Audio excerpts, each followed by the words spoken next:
কেনেকুৱা লাগিছে সপোন কি আছে তোমাৰ মোৰ ৱৰ্ল্ড চেম্পিয়নশ্বিপত মেডেল আৰু অলিম্পিকত মেডেল সপোন আছে এইবাৰ কি পাবা তুমি এতিয়া গ'ল্ড টাইগাৰ নিজৰ জীৱনটো অতিবাহিত কৰাটোৱে ইমান কষ্ট সেই ল'ৰা ছোৱালীখিনিয়ে খেলৰ জগতত আগবাঢ়ি আহি ইমানখিনি আহাটোৱে মেডেলতকৈ বহুত বেছি তেওঁলোক মেডেল জিনিকিব দৰকাৰ নাই এই যে ঘৰৰ পৰা ওলাই আহি আজি যে খেলৰ মঞ্চটো লৈছে আজি যে খেলিবলৈ সাহস কৰিছে তেওঁলোকৰ অভিভাৱকে যে তেওঁলোকক উলিয়াই দিছে তাৰ বাবে মই তেওঁলোকৰ অভিভাৱকক কোটি কোটি ধন্যবাদ জনাওঁ আৰু এইখিনিয়ে মোৰ কাৰণে মেডেল মই পেৰালিম্পিক এছ'চিয়েশ্যন অফ আছামক মোৰ ধন্যবাদ জনাবলৈ মোৰ ইমান নাই তো যিমানখিনি কওঁ তথাপিও কম মানে ইমান কৰিছে মোৰ কাৰণে এতিয়া আৰু ভাষাই ক'ব নোৱাৰোঁ তো ছাৰহঁতে মোৰ কাৰণে বহুত কষ্ট কৰিছে তো ছাৰহঁতৰ কাৰণে মই ৱৰ্ল্ড গ্ৰেণ্ড প্ৰিক্সত যাব পাৰিছোঁ আৰু খেলিব পাৰিছোঁ ইণ্ডিয়া টীমলৈ যাব পাৰিছোঁ এইটো আমাৰ অসমৰ কাৰণে ঐতিহাসিক মেডেল পাবলৈ সক্ষম হৈছে কিয়নো এইটো প্ৰথম মেডেল যোনটো আমি ৱৰ্ল্ড পেৰা এথলেটিক্সত গ্ৰ' প্ৰি নিচিনা চিনেৰিয়ত পাইছোঁ তাৰ বাবে আমি সঁচাকৈ উৎফুল্লিত আৰু আমি আবাবিলকো তাৰ কাৰণে ধন্যবাদ জনাওঁ প্লেয়াৰ হ'লে তো চবৰে আশা থাকে যে ইণ্ডিয়াৰ টীমত যাতে চবেই যাব পাৰে তো মোৰো আশা আছিলে যে ইণ্ডিয়াৰ টীমত যাওঁ ময়ো খেলোঁ ইণ্ডিয়াৰ টীমত আৰু মেডেল মাৰিবলৈ সক্ষম হওঁ তো এইবাৰ মই মাৰিবলৈ সক্ষম হৈছোঁ আৰু মই এই খেললৈ যাবলৈ পাই বহুত সুখী হৈছোঁ ছাৰহঁতে ইমানখিনি আগবঢ়াই নিছে যিমানখিনি শিক্ষা দিছে সেইখিনি শিক্ষা লৈ মই আগবাঢ়িবলৈ বিচাৰিছোঁ যেতিয়াই আমি ষ্টেট এখন ৰিপ্ৰেজেণ্ট কৰোঁ আমি গৌৰৱ অনুভৱ কৰোঁ যাতে আমাৰ ষ্টেটখনৰ আমি গৌৰৱ আনিব পাৰোঁ তাৰে কামনাৰে আমি যাওঁ আৰু মেডেল আনিব পাৰোঁ চেষ্টা কৰোঁ যোৱাবাৰো মোৰ আহিছে চিলভাৰ মেডেল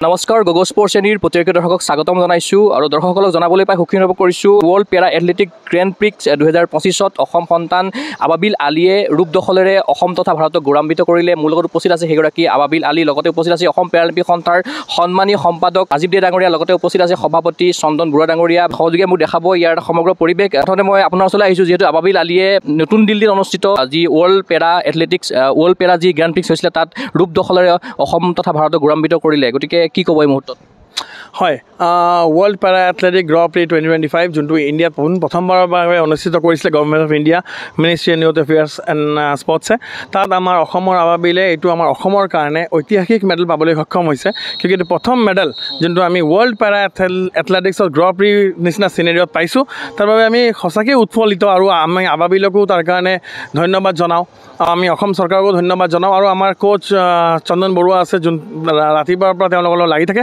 তেখেতকো মই বিশেষভাৱে ধন্যবাদ জ্ঞাপন কৰিছোঁ মই আকৌ আপোনাৰ ওচৰলৈ আহি মই এই মুহূৰ্তত আবাবিলৰ ওচৰলৈ যাবলৈ চেষ্টা কৰিছোঁ প্ৰথমতে তুমি যদি এবাৰ মেডেলটো দেখাই দিয়া যিহেতু এইটো অসমৰ কাৰণে প্ৰথম মেডেল আছিলে যিহেতু ইয়াৰ ৰূপ দখল কৰিছে ৱৰ্ল্ড পেৰা এথলেটিক্স গ্ৰেণ্ড প্ৰিক্স 2025ত গতিকে এই মেডেলটো পোৱাৰ ক্ষেত্ৰত কেনেকুৱাখিনি কষ্টৰ সাধনা কৰিব লগা হৈছে কি ক'বা এই মুহূৰ্তত ভালেমান কষ্ট কৰিছে যিহেতু আমাৰ পেৰালিম্পিক এছ'চিয়েশ্যন অফ আছামৰ জেনেৰেল ছেক্ৰেটাৰী আৰু প্ৰেছিডেণ্টে মানে ছাৰহঁতে যদি নাথাকিলে তেনেহ'লে মই ইমান ডাঙৰ মানে ওপৰলৈ খেলিবলৈ যাব নোৱাৰিলোঁ হয় ছাৰহঁতে বহুত আমাক সহায় কৰিছে আৰু প্ৰেছিডেণ্ট ছাৰে আমাক ৰাতিপুৱা যাই প্ৰেক্টিছ কৰায় তো তাৰে আমি প্ৰেক্টিছ কৰি তাৰপিছত আৰু পাবলৈ কমিছোঁ আৰু বহুত সুখী কেতিয়া ভাবিছিলানে তুমি এইদৰে ভাৰতক প্ৰতিনিধিত্ব কৰিবা ইণ্ডিয়া টীমত যিহেতু তুমি অন্তৰ্ভুক্ত হৈছিলা গতিকে ভাবিছিলানে কিবা সপোন আছিলনে কেতিয়াবা ইণ্ডিয়াৰ হৈ খেলিম ইণ্ডিয়াৰ জাৰ্চি পিন্ধিম কিবা সপোন আছিলে তোমাৰ হয় যিহেতু প্লেয়াৰ হ'লে তো চবৰে আশা থাকে যে ইণ্ডিয়াৰ টীমত যাতে চবেই যাব পাৰে তো মোৰো আশা আছিলে যে ইণ্ডিয়াৰ টীমত যাওঁ ময়ো খেলোঁ ইণ্ডিয়াৰ টীমত আৰু মেডেল মাৰিবলৈ সক্ষম হওঁ তো এইবাৰ মই মাৰিবলৈ সক্ষম হৈছোঁ আৰু সেইটোৱে মই ক'বলৈ আৰু বৰপেটাৰ পৰা তোমাৰ গুৱাহাটীলৈ আহিছা তুমি গুৱাহাটীত বহুত কষ্টৰে তুমি ৰাজীৱ ছাৰৰ আণ্ডাৰত থাকি পেলাই বা চন্দন বৰুৱাদেৱে তোমালোকক প্ৰশিক্ষণ প্ৰদান কৰিছে ৰাজীৱ দেৱেও তোমাক প্ৰশিক্ষণ প্ৰদান কৰিছে গতিকে তেখেতসকলৰ তত্ত্বাৱধানত থাকি পেলাই তুমি এটা ৰূপৰ মেডেল দখল কৰিবলৈ সক্ষম হ'লা গতিকে অসম পেৰালিম্পিক সন্থাক তুমি কিদৰে ধন্যবাদ আৰু কৃতজ্ঞতা জ্ঞাপন কৰিবা যে মই পেৰালিম্পিক এছ'চিয়েশ্যন অফ আছামক মোৰ ধন্যবাদ জনাবলৈ মোৰ ইমান নাই তো যিমানখিনি কওঁ তথাপিও কম মানে ইমান কৰিছে মোৰ কাৰণে এতিয়া আৰু ভাষাই ক'ব নোৱাৰোঁ তো ছাৰহঁতে মোৰ কাৰণে বহুত কষ্ট কৰিছে তো ছাৰহঁতৰ কাৰণে মই ৱৰ্ল্ড গ্ৰেণ্ড প্ৰিক্সত যাব পাৰিছোঁ আৰু খেলিব পাৰিছোঁ ইণ্ডিয়া টীমলৈ যাব পাৰিছোঁ ছাৰহঁতৰ চব আৰু ইমানখিনি বহুত ধন্যবাদ বৰপেটাৰ পৰা তোমাৰ যি গুৱাহাটী যাত্ৰা আছিলে কিদৰে তুমি গুৱাহাটীলৈ আহিছিলা এই এথলেটিক্স ক্ষেত্ৰখনলৈ কিদৰে আহিলা তুমি পেৰা এথলেটিক্স ক্ষেত্ৰখনলৈ অলপ যদি কৈ দিয়া ফাৰ্ষ্ট টাইম মইতো জানাই নাছিলোঁ যে কিবা এভলৰ খেল হয় বুলি জানিছিলোঁ কিন্তু আমাৰ পেৰা বুলি খেল হয় বুলি মই জানাই নাছিলোঁ তো আমাৰ যিজন বৰপেটাৰ আছিলে ছেক্ৰেটাৰী আছিলে মানে ছেক্ৰেটাৰী আছিলে সেইজনে আমাক কৈছিলে যে বাদ দে খেলিব নালাগে কিবা কিবি এনেকৈ কৈছিলে। তো তাৰপিছত আকৌ বেলেগ এজন আছিলে সেইজনে আমাক আনিছিলে। মই তাৰ লগত কণ্টেক্ট কৰি আহিছিলোঁ। অহাৰ পিছত যেতিয়া মই ষ্টেটত দৌৰিছিলোঁ তো ছাৰহঁতে দেখি তো তাৰপিছৰ পৰা মোক আৰু ইয়াৰ পৰা ৰাখি দিছে, ইয়াতে থাকা দিছে। আৰু যিটো ভাৰতৰ উপৰি বিভিন্ন দেশৰ খেলুৱৈ তাতে আছিলে নতুন দিল্লীত, গতিকে ভাৰতক প্ৰতিনিধিত্ব কৰিছে। গতিকে কেনেকুৱা ধৰণৰ টাফ আছিলে গোটেই গেমটো? বিভিন্ন দেশৰ খেলুৱৈ তাতে আছিলে। হয়, বহুত টাফ আছিলে কাৰণ বাহিৰৰ মানুহ আহিছিলে প্লেয়াৰ্ছ, আৰু ইণ্ডিয়াৰ টীমত যোৱাটো ইমান সহজ নহয়, বহুত টাফ মানে পাৰ্টিচিপেটো বহুত আৰু এনে বহুত টাফ হয়। ঘৰত কেনেকুৱা কৈছে যিহেতু তুমি মেডেল লাভ কৰিবলৈ সক্ষম হ'লা, এতিয়া ভাৰতৰ কাৰণে গৌৰৱ কঢ়িয়াই আনিবলৈ সক্ষম হ'লা, গতিকে ঘৰত বা গাঁওবাসীয়ে কিদৰে তোমাক ধন্যবাদ জ্ঞাপন কৰিছে? এতিয়া গাঁওবাসীয়ে আৰু ঘৰৰ পৰা ফোন কৰিছে, ঘৰৰ বহুত সুখী আৰু গাঁৱৰ পৰা ফোন কৰি আছে কেতিয়া ঘৰ আহিবি বুলি। তো আমিও চেলিব্ৰেট কৰিম বুলি মেডেল এনেকৈ কৈ আছে, ফোন মাৰি আছে যিকেইটা মানুহ আছে মানে বহুত। ৱৰ্ল্ড পেৰা এথলেটিক গ্ৰেণ্ড প্ৰিক্সত যোৱা অসমৰ পৰা তুমিয়ে প্ৰথমগৰাকী এথলিট হয়, লগতে পদক জয়ী প্ৰথমগৰাকী এথলিট। গতিকে তুমি সেই অভিলেখো কিন্তু স্থাপন কৰিবলৈ সক্ষম হ'লা। গতিকে সেই অভিলেখ স্থাপন কৰি আজিৰ তাৰিখত যিহেতু আজি পেৰালিম্পিক সন্থাই তোমাক সম্বৰ্ধনা জ্ঞাপন কৰিলে, লগতে দলটোও আছে, লগতে খেলো ইণ্ডিয়াৰ দলটো আছে, গতিকে কি ক'বা এই মুহূৰ্তত? এতিয়া মই বহুত বহুত ধন্যবাদ জনাইছোঁ চবকে, যাতে বহুত চবে খেলো ইণ্ডিয়াত যায় মেডেল মাৰিব পাৰে আৰু নিজৰ নিজৰ পাৰ্চনেল বেষ্ট দিব পাৰে বাছ। আৰু নিজকে তুমি কি হিচাপে প্ৰতিষ্ঠা কৰিব বিচাৰা ভৱিষ্যতে? কি সপোন আছে তোমাৰ? মই ভৱিষ্যতে যাতে মই অলিম্পিক্সত মেডেল মাৰিব পাৰোঁ, এইটোৱে। পেৰালিম্পিক্সত যাতে মই মেডেল মাৰিব পাৰোঁ, এইটোৱে মোৰ। অলপ তুমি যদি কোচিঙৰ বিষয়ে কোৱা, তুমি কিদৰে কোচিং কৰিছিলা, কেইটা বজাত উঠি পেলাই প্ৰেক্টিছ কৰিছিলা, কিমান কষ্ট কৰিব লগা হৈছিলে? চন্দন বৰুৱা আছে, লগতে ৰাজীৱ দে ডাঙৰীয়াও আছে, গতিকে তেখেতসকলেও কষ্ট কৰিছে বহুখিনি। অলপ যদি তুমি নিজৰ চিডিউলটো অলপ যদি কৈ দিয়া, বাকীসকলে অলপ অনুপ্ৰেৰণা পাব। মানে মই ৰাতিপুৱা 5টা বজাত উঠি তাৰপিছত 6টাৰ পৰা আমাৰ প্ৰেক্টিছ থাকে সৰু সজাই, 6টাৰ পৰা 8টালৈকে। তো কেতিয়াবা 9টাও বাজি যায় মানে ৱৰ্কআউট চাই। তো আমাৰ ছাৰ চন্দন বৰুৱা প্ৰেচিডেণ্ট ছাৰ যায়, আৰু মাজে মাজে আমাৰ জেনেৰেল ছেক্ৰেটাৰী ৰাজীৱ দে ছাৰো যায় চাই কেনে আমাৰ চলি আছে নে নাই, ভালে চলি আছে। তো চন্দন ছাৰে অলৰেডি চব চাই আমাৰ, এনেকুৱাই চলি আছিলে। আৰু আকৌ মই আহিম, মই এই মুহূৰ্তত যাব আহিছোঁ অসম পেৰালিম্পিক সন্থাৰ সন্মানীয় সভাপতি চন্দন বৰুৱা ডাঙৰীয়া আচলতে এগৰাকী অসম সন্তান ভাৰতলৈ গৌৰৱ কঢ়িয়াই আনিছে। পোনপ্ৰথমবাৰৰ বাবে এনেধৰণৰ টুৰ্ণামেণ্টত বিশ্ব পেৰা এথলেটিক্স গ্ৰেণ্ড প্ৰিক্সত পদক জয়েৰে অসমক তথা ভাৰতক গৌৰৱান্বিত কৰিলে। কি ক'ব এই মুহূৰ্তত? Very happy, I am very happy. আৰু আশা কৰোঁ কি এতিয়া আবাবিল নেক্সট ইয়াৰলৈ যেন আমি আৰু প্লেয়াৰ্ছ ওলাব পাৰোঁ, যোনে আপোনাৰ গ্ৰেণ্ড প্ৰিক্স হওক বা আৰু ইণ্টাৰনেশ্যনেল ইভেণ্ট বেলেগ খেলতো হওক। মানে আমি as president of Paralympic association of Assam আমি আশা কৰোঁ যেন আৰু বেলেগ স্পৰ্টছতো যেন আমি বেলেগ আৰু খেলুৱৈ ওলাব পাৰোঁ, যোনে ইণ্টাৰনেশ্যনেল লেভেলত মেডেল আনে আৰু আমাৰ মানে ষ্টেটৰ নাম, আমাৰ দেশৰ নাম যেন আগলৈ কঢ়িয়াই নিয়ে। ৱৰ্ল্ড গ্ৰেণ্ড প্ৰিক্সত তেখেতে মেডেল কঢ়িয়াই আনিব, ভাৰতক গৌৰৱান্বিত কৰিব। আপোনালোকৰ কনফিডেঞ্চ আছিলে তেখেতৰ ওপৰত? তাক মই সদায় কওঁ কি নিজৰ যোনটো বেষ্ট টাইম হয় সেইটোক সদায় আৰু কিমান ইম্প্ৰুভ কৰিব পাৰি সেইটো চেষ্টা কৰ, মেডেল নিজে আহিব। সদায় বেলেগক চাই বা মানে ফেল' কাণ্ট্ৰিলৈকে আমাৰ ওখ পাখ হ'লে আমাৰ কি হয় কি এটা মেণ্টেলিটি ডাউন হৈ যায় কি সেই প্লেয়াৰজন অকণমান আমাতকৈ হেল্ডি হয় বা অলিম্পিক খেলিছে, এইজন প্লেয়াৰে এছিয়ান গেমছ খেলিছে, তো এটা মেণ্টেলিটি ডাউন হৈ যায়। মইতো তেতিয়াই এওঁলোকক সদায় কওঁ কি তহঁতে নিজৰ বেষ্ট টাইমটো মাৰ, নিজৰ যিটো ইয়াতে টাইমিং মাৰিছ ইম্প্ৰুভ কৰ, মেডেল নিজে নিজে আহিব। তো সেইটোৱে তাক সদায় কওঁ। আৰু আশা আছিল, কিন্তু তথাপিতো মানে ভাবা নাছিলে চিলভাৰ আহিব বুলি, কিন্তু আশা আছিল জৰুৰকৈ কিবা এটাতো আহিব। আৰু হোপ কৰোঁ কি নেক্সট টাইম যেন এই চিলভাৰটো আমি গ'ল্ডলৈ ট্ৰান্সফাৰ কৰিব পাৰোঁ। নিশ্চয়কৈ মই পুনৰবাৰ মোৰ সহযোগীক এবাৰ এটা ভিজুৱেল দেখাবৰ কাৰণে অনুৰোধ জনাম। ৱৰ্ল্ড পেৰা এথলেটিক গ্ৰেণ্ড প্ৰিক্সত আবাবিল আলীয়ে পদক দখল কৰা সমান্তৰালভাৱে আৰু ছেকেণ্ড খেলো ইণ্ডিয়া পেৰা গেমছ 2025 8গৰাকী খেলুৱৈ প্ৰতিনিধিত্ব কৰিব অসমক, আৰু তেখেতসকলকো আজিৰ দিনটোতে পেৰালিম্পিক সন্থাৰ তৰফৰ পৰা সম্বৰ্ধনা জ্ঞাপন কৰা হ'ল। তেখেতসকল হ'ল আবাবিল আলী, কোকেশ্বৰ ডেকা, অমৰজ্যোতি গগৈ, ধনু টাও, আৰ্চাদ উদ্দিন বৰভূঞা, দীপ্তি ফুকন, জুৰি ডেকা আৰু চিৰঞ্জিতা ভৰালী। মই তেখেতসকলৰ মন্তব্য ল'বলৈ চেষ্টা কৰিম। প্ৰথমতে মই চিৰঞ্জিতা ভৰালীৰ ওচৰলৈ আহিছোঁ। যিহেতু তুমি পেৰা বেডমিণ্টন প্ৰতিযোগিতাত অংশগ্ৰহণ কৰিবা, খেলো ইণ্ডিয়াত কেনেকুৱা লাগিছে, কি ক'বা এই মুহূৰ্তত?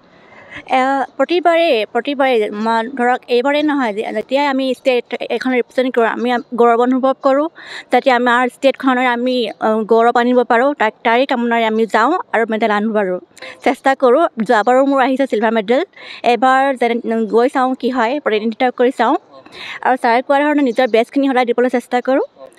প্ৰিপেৰেশ্যন কিদৰে কৰিছা, ক'ত কৰিছা? প্ৰিপেৰেশ্যন আচলতে মোৰ তেনেকৈ হোৱা নাছিল। এতিয়া গুৱাহাটীলৈ আহিছোঁ বাৰু, গুৱাহাটীলৈ আহি পেলাই এতিয়া চাওঁচোন কি হয়। কোন জয়ৰ নিশ্চয় সপোন থাকিব? সপোনটো আছেই বাৰু। সপোনটো আছে। পেৰালিম্পিক সন্থা কিদৰে ধন্যবাদ জ্ঞাপন কৰিব তোমালোকক যিহেতু এখন উপযুক্ত মঞ্চ প্ৰদান কৰিছে, কি ক'বা? আবাবিলে কোৱা ধৰণে আমি ভাষাৰে আমি বাক্যৰে ক'ব নোৱাৰিম যে পেৰালিম্পিক সন্থাই আমাৰ কাৰণে কি কৰিছে আৰু ভৱিষ্যতলৈ কৰি থাকিব আমাৰ দৃঢ় বিশ্বাস। কেতিয়াবা ভাবিছিলানে যে পেৰালিম্পিক সন্থাই এইদৰে তোমালোকক আগুৱাই লৈ যাব বা এনেকুৱা ধৰণৰ এটা মানে তোমালোকৰ কাৰণে মঞ্চ এখনো আছে, কেতিয়াবা ভাবিছিলা আগতে? নাই, ছাৰহঁতৰ ডেডিকেশ্যন দেখি পেলাই আমি গম পাইছোঁ যে ছাৰহঁতে আমাৰ কাৰণে বহুত কৰি আছে আগৰে পৰাই আৰু আগলৈও কৰি যাব। হয়, ধন্যবাদ জ্ঞাপন কৰিছোঁ। মই আপোনাৰ ওচৰলৈ আহিছোঁ, আপুনিও এবাৰ যাব যিহেতু নতুন দিল্লীলৈ গৈ আছে খেলো ইণ্ডিয়ালৈ, কি ক'ব?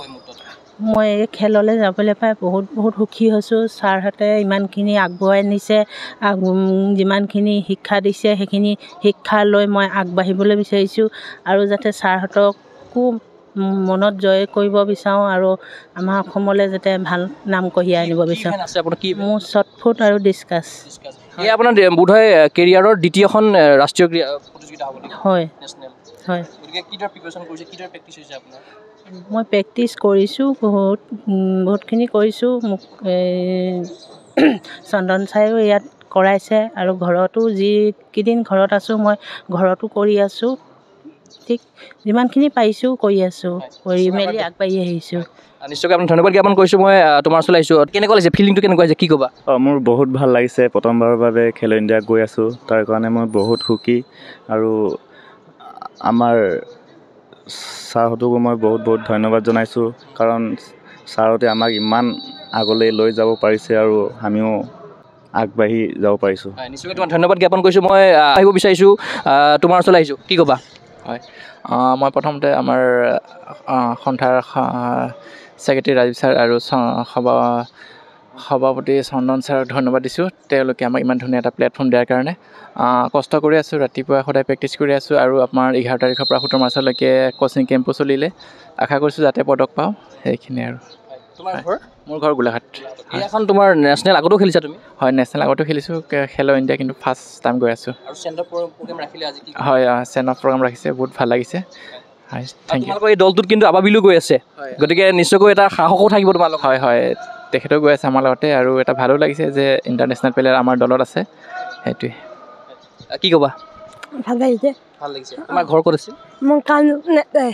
কেনেকুৱা লাগিছে? সপোন কি আছে তোমাৰ? মোৰ চেম্পিয়নশ্বিপত নাজানো আৰু অলিম্পিকত নাজানো সপোন আছে। এইবাৰ কি পাবা তুমি? এইবাৰ গ'ল্ডটো ট্ৰাই কৰিম। আৰু এবাৰ প্ৰিপেৰেশ্যন কেনেকুৱা হৈছে? ভাল হৈছে। নিশ্চয়কৈ গ'ল অনাৰ সপোন আছে, আমি আশা কৰিম তেখেতে গ'ল পাওক, এয়া আমাৰ আশা থাকিব। মই তোমাৰ ওচৰলৈ আহিছোঁ, তোমাৰ নামটো কি? তুমি অমৰজ্যোতি গগৈ, মই গোলাঘাটৰ হয়। প্ৰিপেৰেশ্যন কেনেকুৱা? প্ৰিপেৰেশ্যন মোৰ গুৱাহাটী অহাৰ পৰা চলি আছে। পেৰালিম্পিক সন্থা কি ক'বা? পেৰালিম্পিক সন্থা মোক ছাৰহঁতে ইমান ছাপোৰ্ট কৰাৰ কাৰণে আৰু আমাক প্ৰেক্টিছ দিয়াৰ কাৰণে পেৰালিম্পিক এছ'চিয়েশ্যন অফ আছামক মোৰ পিনৰ পৰা ধন্যবাদ থাকিলে। বহুতে দেখা পাওঁ যে মানে অহাৰ পাছতহে পদক যোৱাৰ পাছতে মালা পিন্ধাই, কিন্তু তোমালোকক যোৱাৰ আগমুহূৰ্ততে মালা পিন্ধাই পঠিয়াইছে, গতিকে এইটো এটা ভাল দিশ। তোমালোকক এটা উৎসাহিত কৰিছে, অনুপ্ৰেৰণা যোগাইছে তোমালোকক সন্থাৰ তৰফৰ পৰা, গতিকে কি ক'বা এই ক্ষেত্ৰত? ভাল লাগিছে, ট্ৰাই কৰিম আমি।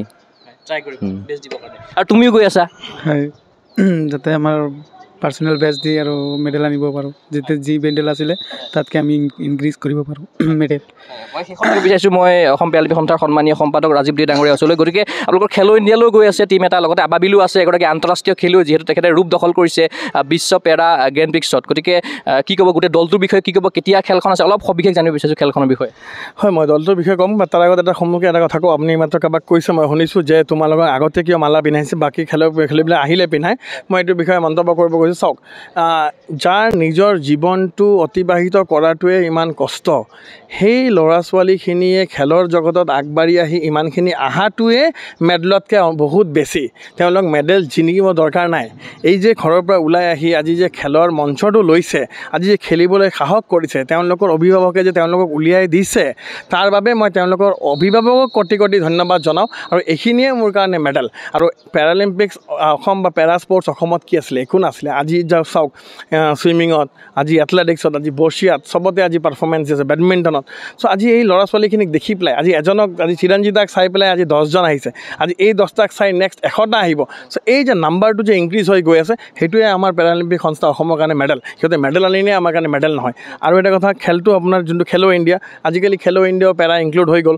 চ' এতিয়া আগন্তুক দিনত নেশ্যনেল গেমছো ইনক্লুড হৈ যাব। আৰু আমি যোৱা বছৰ 3টা মেডেল পাইছিলোঁ, 5জন খেলুৱৈ গৈছিলে। এইবাৰ আমাৰ 9জন খেলুৱৈ গৈ আছে বেডমিণ্টন আৰু এথলেটিক্সত। দিল্লীৰ পৰা 20 তাৰিখৰ পৰা 27 তাৰিখলৈকে অনুষ্ঠিত হ'ব। আমি চেষ্টা কৰিম, ডেফিনেটলি আবাবিল আছে, বাট খেলো India is also' not easy affair, কিয় তাত ইণ্ডিয়াৰ টপ 8খিনিয়ে কম্পিট কৰিব, অনলি টপ 8। চ' আমি ডেফিনেটলি চেষ্টা কৰিম।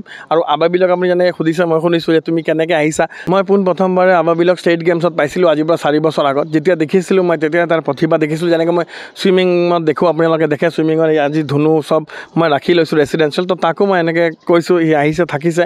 তেতিয়া মই এথলেটিক্সত ইমান ভালকৈ হোৱা নাছিলে, বাট আজি 1 বছৰৰ পৰা চন্দনে যেতিয়াৰ পৰা এথলেটিক্সত ভাৰ লৈছে, সি নিজে কোচিংটো চাই, তেতিয়াৰ পৰা আমাৰ বস্তুখিনি ছিষ্টেমেটিক হৈছে। আৰু তেতিয়াৰ পৰা সিও বহুত ভালকৈ কৰি আছে। সি যোৱা বছৰ খেলো ইণ্ডিয়াতো এটা পদক পাইছে, ছিনিয়ৰ নেশ্যনেলত পদক পাইছে যোৱা বছৰ গোৱাত, এইবাৰ ছিনিয়ৰ নেশ্যনেলত পদক পাইছে।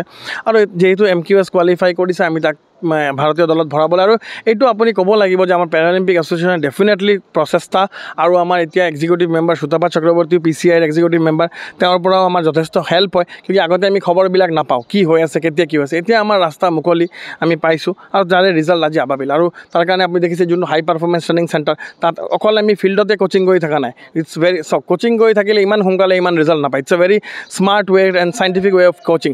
চন্দনে কোচিং চাইছে, আপোনাৰ অভিনৱ হাই পাৰফৰ্মেঞ্চ ট্ৰেইনিং চেণ্টাৰ, তাৰ ৰিকভাৰী পাৰ্ট চাইছে, তাৰ ইঞ্জুৰি প্ৰটেকশ্যন চাইছে, তাৰ কাইৰ'প্ৰেক্সি দি পেলাই তাৰ মাছল ৰিলেক্সেশ্যন চাইছে, মেণ্টেল ষ্ট্ৰেংথ চাইছে। সেইখিনি গোটেইখিনি আমি এনালাইচিছ কৰি তাৰ বডি বেলেঞ্চ বহুত কিবা কিবি চাইণ্টিফিকেলি এফৰ্ট আছে ইয়াতে। এইটো মই অকলে কৰিছোঁ বুলি ক'লে ভুল হ'ব। তো আমি গোটেইখিনি যোনখিনি লাগে, আৰু মই বিং এজ এ কোচ এইখিনি কানেক্ট কৰি পেলাই যে অকল ফিল্ডত দৌৰি থাকিলে আমি পাৰফৰ্ম কৰিম, সেইটো আজিৰ দিনত নহ'ব। You need a proper team, psychological support. যেনেকৈ ধৰক সি যোনটো বেকগ্ৰাউণ্ডৰ পৰা আহিছে, কোনোদিন এখন খেল দেখা নাই, সি এটা নিম্নতম ঘৰৰ পৰা আহিছে, এইটো বেলেগ ভাবিব নালাগে। কিন্তু তাৰ পৰা আজি গৈ সি ৰেডিশ্যন ব্লুত 10 দিন আছে। সেই যে ট্ৰান্সফৰ্মেশ্যনটো, সেই ট্ৰান্সফৰ্মেশ্যন যে মাইণ্ডটো কণ্ট্ৰল কৰি খেলাটো, that is very big thing. যোন মানুহে 5 ষ্টাৰ দেখাই নাই, হঠাৎ 5 ষ্টাৰত আছে, হঠাৎ পৃথিৱীৰ 20টা কাণ্ট্ৰিৰ লগত আছে, সেই টাইমটোত নিজৰ মেণ্টেল এবিলিটিটো কণ্ট্ৰল কৰি নিজৰ অপটিমেল পাৰফৰ্মেঞ্চ ওলোৱাটো ইটছ নট ইজি টাফ। তাৰ কাৰণে you need a proper team. So' proper team was there. Proper paralympic কমিটিৰো চিফ কোচ এংগেজ আছিলে। তাতে অকল আমাৰে কোচ নহয়, তাত ইণ্ডিয়াৰ কোচ আছিলে, ইণ্ডিয়াৰ মেচিয়ৰ আছিলে, ইণ্ডিয়াৰ চাইক'লজিষ্ট আছিলে। গোটেইখিনি টীম মিলি পেলাই আজি এই ৰিজাল্টটো হ'বলৈ সক্ষম হৈছে। আৰু আমি শিকি আছোঁ, আমি আজি আৰম্ভণিৰ পৰা শিকি আছোঁ। আমি এতিয়া এটা পৰ্যায় অতিক্ৰম কৰি গৈছোঁ। তো যেনেকৈ চন্দনে কৈছে, ডেফিনেটলি নেক্সট গ্ৰেণ্ড প্ৰিক্সত মইতো এইটো আপোনাক ক'ব পাৰোঁ যে এটাতকৈ অধিক মেডেলৰ কাৰণে আমি প্ৰাণ দি চেষ্টা কৰিম। আৰু এতিয়া আমি প্ৰচেছটো জানিছোঁ, কেনেকৈ কোৱালিফাই কৰিব লাগে, ক'ত গৈ কোৱালিফাই কৰিব লাগে। এটাকৈ আগত মই ছুইমিঙৰ এক্সপাৰ্ট আছিলোঁ, এতিয়া মই এথলেটিক্সো শিকি আছোঁ। তো ডেফিনেটলি কামিং, যেনেকৈ চন্দনে কৈছে, উইল গেট দ্য ৰিজাল্ট। আৰু আবাবিলে কৰিছে, আৰু আবাবিলক চাব আপুনি আৰু 5টা খেলুৱৈ আগুৱাই আহিব। আৰু আপুনি আজি এটা ঘোষণা কৰিছিলে খেলুৱৈসকলৰ কাৰণে, যিসকলে খেলো ইণ্ডিয়াত মানে পদক জয় কৰিব, লগতে আবাবিলৰ কাৰণেও ঘোষণা কৰিছে পেৰালিম্পিক সন্থাৰ তৰফৰ পৰা। চাওক, আবাবিলৰ কাৰণে মই ঘোষণা কৰিবৰ কাৰণে মই বহুত সৰু মানুহ। আবাবিল আলি নেশ্যনেলত চিলভাৰ মেডেল পোৱাৰ কাৰণে অসম চৰকাৰৰ পৰা 5 লাখ টকা পাইছে, আৰু অসমৰ পৰা পাব। সি আমতকৈ ধনী মানুহ, তো তাক মই একো কৰিব নোৱাৰোঁ। বাট ষ্টিল এইটো মানে এটা আমাৰ পিনৰ পৰা আশীৰ্বাদ, আৰু আমাৰ পিনৰ পৰা এটা জেষ্টাৰ। তো যোৱাবাৰ আমি 5,000 দিছিলোঁ, এইবাৰ যদি খেলো ইণ্ডিয়াত আমাৰ খেলুৱৈ মেডেল পাবলৈ সক্ষম হয়, আমি 10,000 ৰুপিজৰ চেক দিম। আৰু আবাবিল যিহেতু পাইছে, তো আবাবিলক আমি এটা 25,000 চেক দিম বুলি মই কৈছোঁ। আৰু অসম চৰকাৰে যিখিনি তেখেতক দিব, মানে এইখিনি নিশ্চয়কৈ দিব। এইটোতো অসম চৰকাৰৰ মেটাৰ, বাট ইণ্ডিয়ান গভৰ্ণমেণ্টৰ পৰা এই মেডেলটোৰ কাৰণে 7 লাখটো সি এপ্লাই কৰিব নেক্সট। কিয় ইণ্ডিয়ান গভৰ্ণমেণ্টে গ্ৰেণ্ড প্ৰিক্সত মেডেল পালে 10,75 লাখ দিয়ে। চ' সি 7 লাখ ইণ্ডিয়ান গভৰ্ণমেণ্টৰ পৰা পাব লাগে। নিশ্চয়কৈ আপোনাক ধন্যবাদ জ্ঞাপন কৰিছোঁ। মোৰ সহযোগে পুনৰবাৰ দেখাব এটা ধুনীয়া ভিজুৱেল, যিহেতু কিছু সময়ৰ পূৰ্বে আছাম টীমক ষ্টেণ্ড আপ কৰা হ'ল। ছেকেণ্ড খেলো ইণ্ডিয়া পেৰা গেমছ 2025, লগতে ৱৰ্ল্ড পেৰা এথলেটিক্স গ্ৰেণ্ড প্ৰিক্সত আবাবিল আলীয়ে ৰূপৰ পদক দখল কৰাৰ বাবে তেখেতসকলক সম্বৰ্ধনা জ্ঞাপন কৰা হ'ল। আমি দেখুৱালোঁ তেখেতসকলৰ মন্তব্য। আমি আশা কৰিম তেখেতসকলৰ যিখিনি সপোন প্ৰত্যাশা লৈ আগবাঢ়িছে, সেয়া সপোন প্ৰত্যাশা আগন্তুক সময়ত পূৰণ হওক। লগতে অসম পেৰালিম্পিক সন্থাৰ যিখিনি সপোন প্ৰত্যাশা লৈ আগবাঢ়িছে, সেয়াও আগন্তুক সময়ত সাফল্যমণ্ডিত হওক। সেই আশাৰে মই চিন্ময় কুমাৰ বৰাই এই বিশেষ অনুষ্ঠানৰ পৰা বিদায় লৈছোঁ। চাই থাকিব গো স্পৰ্টছ এনি। ধন্যবাদ।